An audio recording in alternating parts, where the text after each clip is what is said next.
3000 पंत्यांचा दीपोत्सव सकाळी 7 वाजता सामूहिक रामरक्षा पठण। पूर्व भाग राम मंदिरात पंचकुंड यज्ञ महाप्रसाद।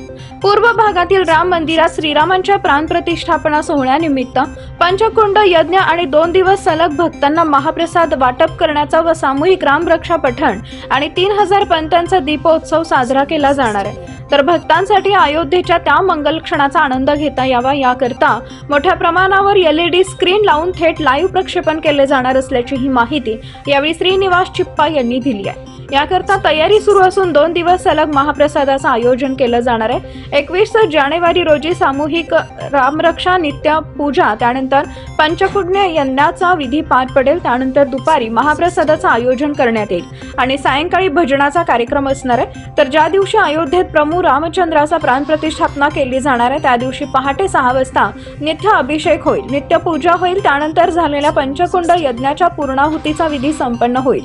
त्यानंतर महाअभिषेक, महाआरती आणि महाप्रसादाचा कार्यक्रम होईल।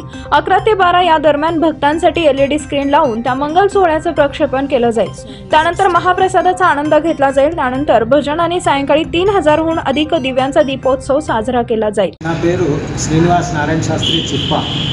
ఈ యొక్క పూర్వ విభాగ రాజపేట శ్రీరామ్ మందిర్ అర్చకుని నేను అయితే అయోధ్య లోపట శ్రీరామ్ ప్రభుది ప్రాణప్రతిష్ఠాపన 22 జనవరి రోజున ఉన్నది।